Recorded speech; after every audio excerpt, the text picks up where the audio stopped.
Good evening mga kamate, panibagong araw, panibagong vlog na naman tayo ngayon. So, ngayong gabi mga kamate, andito ako sa Zamboanga City kasi kahapon ako dumating mga kamate, October 8. Tama-tama, anniversary ng fraternity ko kahapon. Nakaabot tayo kasi dumating ako dito sa Zamboanga ng 0900 ng umaga. Nagkataon naman mga kamate na mayroong available flight ng C295 from Manila to Zamboanga. So, kaya nakasakay tayo. So, ngayon mga kamate ay October 9, 2023. Yan, nandito tayo ngayon sa bahay. Medyo matagal tayo walang vlog mga kamate kasi medyo busy rin kasi ongoing pa yung aming AFP, PNP, PCG, Olympic. Yan ay paligsahan ng mga serviceman. Sa lahat ng event, basketball, volleyball, or ano ba dyan, maraming event mga kamate, badminton, tennis, golf, shooting. So yan yung paligsahan ng mga sundalo, pati police at saka Coast Guard. So ngayong gabi mga kamate, magluluto ako ng paborito kong ginataang alimango para at kahit pa paano, meron din akong vlog. Medyo matagal na ako walang vlog mga kamate, kaya samahan niyo ako mga kamate. Magluluto tayo ng ginataang alimango with curry powder. Let's go! So ito na mga kamate, magluluto tayo ng ginataang alimango as requested by Vanessa. Yan si Vanessa. So ang ating sangkap mga kamate, yan, bumili ako ng gata. Ang halaga nito is 30 pesos per plastic. Tapos ito ay binili ko sa Manila.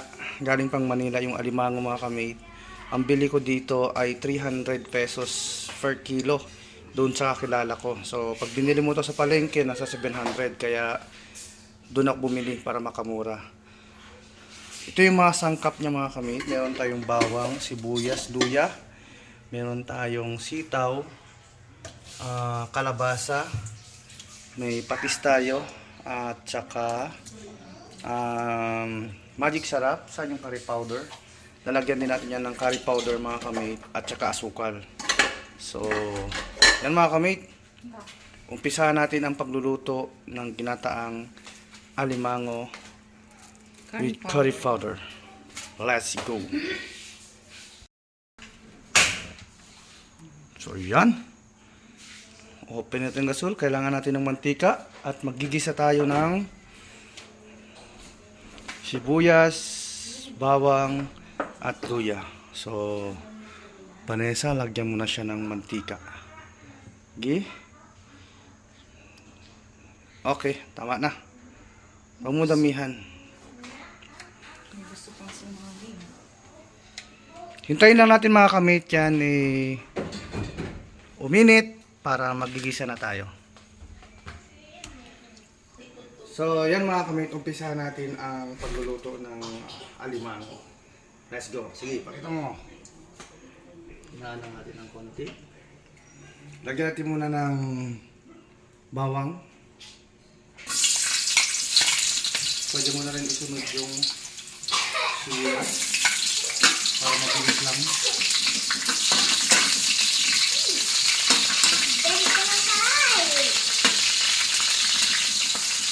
Lagyan na rin natin ng luya.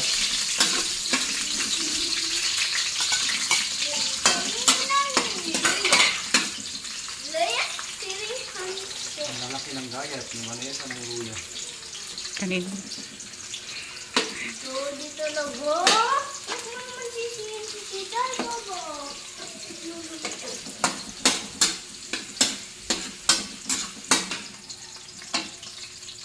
Ito mo yung alimango natin.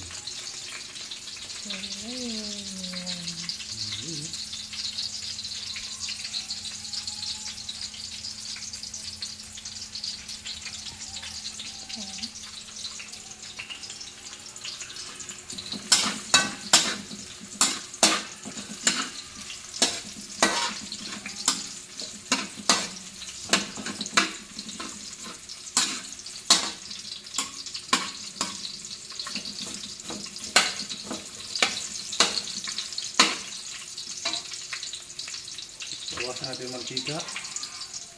Medyo marami siya.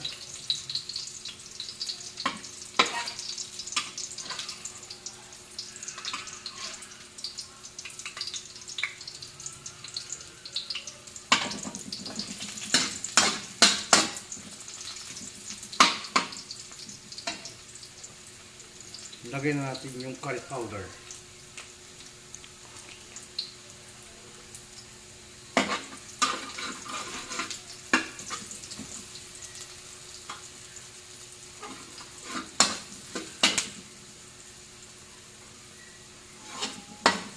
Ayun. Nagdidilaw-dilaw na.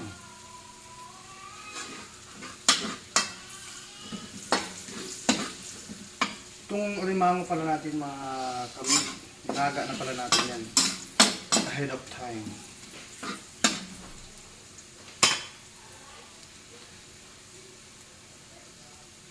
So ngayon, ilalagay na natin yung ating gata.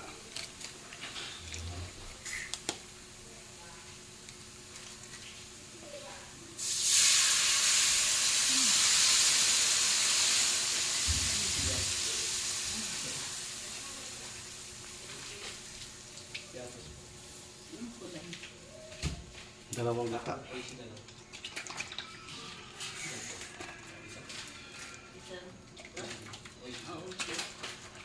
Pure na gata ito mga kamita. Namumuo na. Sigaling siyang rep.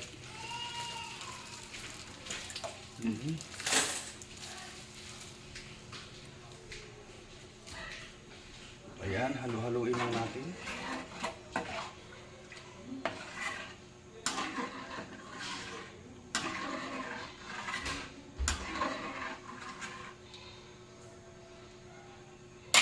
Ngayon, unahin na natin ilagay yung kalabasa kasi medyo matagal to. Matagal siyang lumambot. Kalabasa.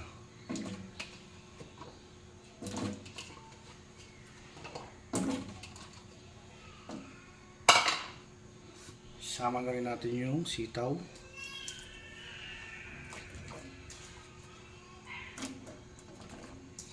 Daming gulay ah. Allergic sa gulay. Parang ginataang gulay na to. Ayan muna. Dapat ganyan balance. Naku, maliit yung ating Walang iba. Yan ang pinakamalaki. cover. Ayan muna yun. Ayan na. So ayan mga kamate, malambot na yung ating kalabasa. Ayan, nadudurog-durog na siya. So ngayon, lalagyan natin, timplahan na natin mga kamate. Lalagyan natin siya ng patis.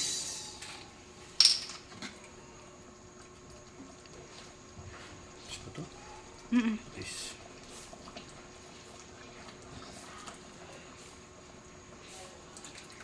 So yan. Tapos, lalagyan natin siya ng konting asin. Para meron lang siyang konting ibang lasang asin.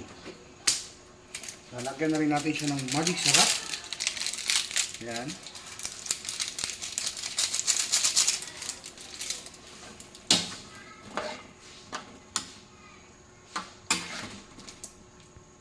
Tapos, paminta. Durog na paminta. Para may konting anghang. Ngayon, magsabi naman yung si Kulot. Ano ba to? Hanghang. Yan. Tandaan natin. Yan. Oops.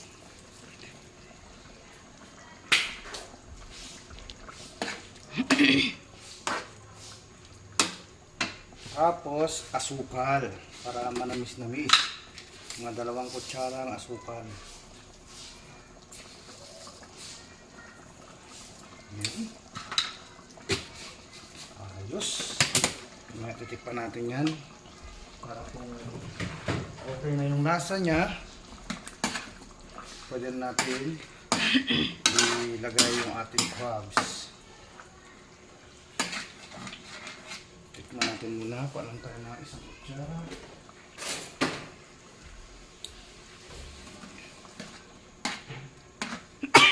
Sorry.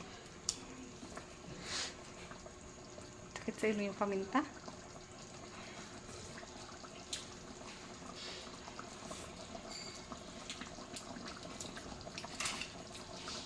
Kulang pa ng konting patis.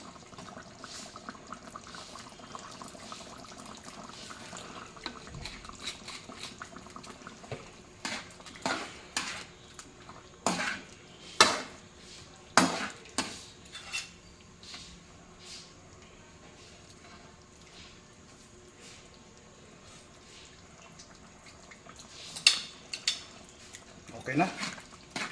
Ngayon, ihalo na natin yung ating mga crabs. Pag hulog na ito mga kamay, huwag nyo lahatin agad. Ano lang siya, kumbaga portion lang siya. Kahit maglagay kayo mga sipit, yan. Para ma-coat talaga lahat. Yan, mamaya na ulit yung iba. Yan, gano'n lang, halo-haluin nyo lang. Para sip-sipin ng laman, yung gata. Yan o, katulad nyan. Ipasok nyo lang.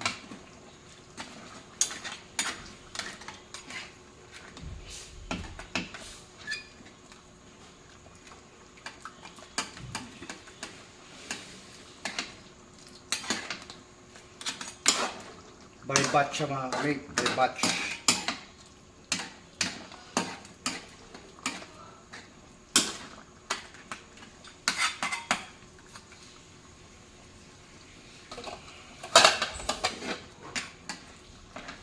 Yan. Paligi. Tapos yung iba naman. So ito, separate na natin siya. Lagay ulit tayo ng ito oh. Yun oh. Lapit na maluto. Kain na tayo pagkatapos. Yan, tapos babad nyo lang sa may gata. Yan oh. Para masip-sip niya yung gata. Yan oh. Parang yummy na. Nagugutom na. Si kulot-kulot. Gutom na sa kulot. So yung ibang mga sipit, pwede na natin alisin. Yan. Para makalagay naman tayo ng panibago. Yan.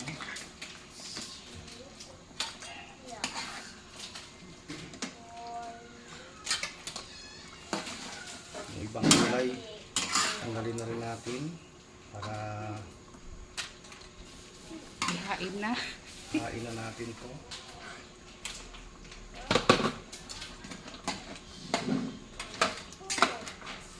Sukli. Ha? Kinuha ni Pia. Uy, yun na lang ang pera ko. Akin Sabi na. ni Pia, baon daw niya. Akin na, yun na lang yun. Okay. Wait, Maruk-maruk ka ha. Tinanong kayo na sabi niya, bigay ni Ate Angel, baon ko daw. Sabi niya, Ang galing. Nagpabili ako ng 2 galong tubig. Sukli yun. ano? Diyan na lang yan para mapabog talaga. Oo.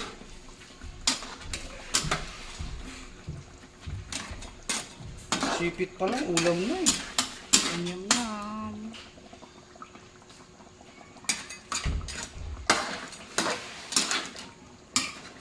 So, alisin na natin to.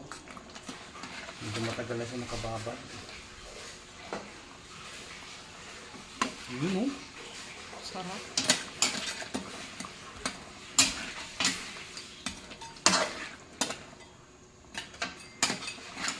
Naubos na yung sabaw. Yan.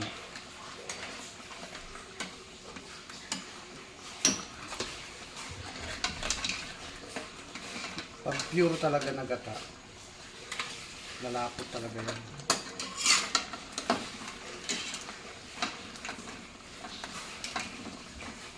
Yun.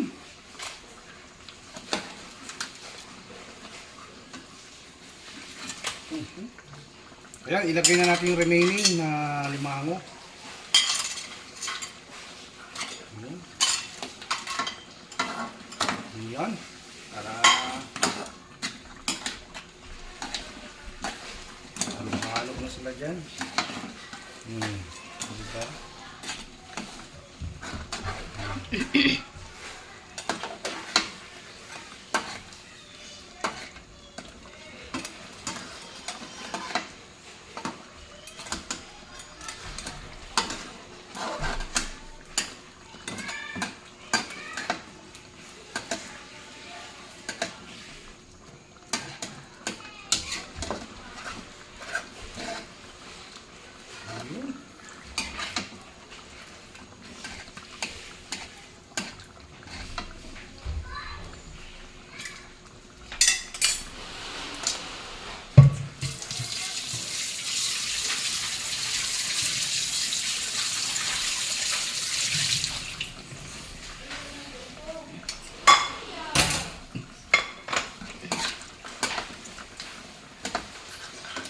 Ayan mga kamit, okay na to.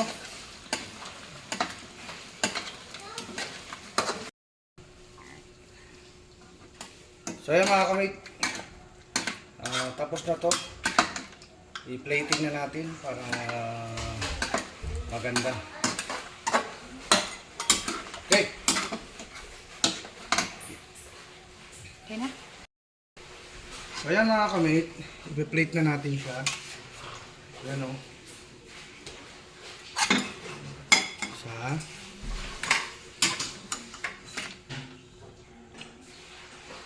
Uy, tulo. Dalawa.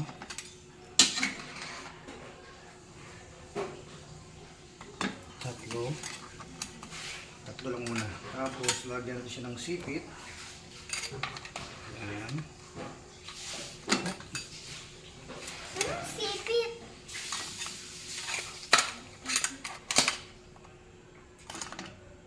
Yun. O, tapos ngayon,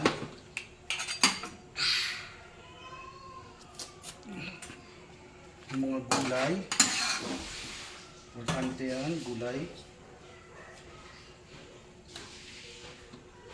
Sitaw. Yummy. Sitaw. Oh, diba? Tapos yung sabaw. Yan. Oh, hindi. Oh, diba? Okay. Yum, yum, yum.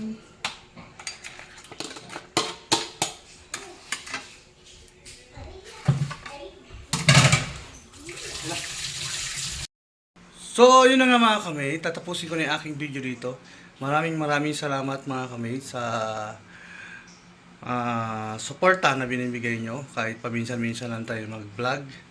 Pagtapos naman siguro mga kamay ng ating liga ng basketball, baka makapag-vlog na ulit tayo. So, keep safe everyone. God bless. Ronsbert Vlog. I love you all. Bye-bye.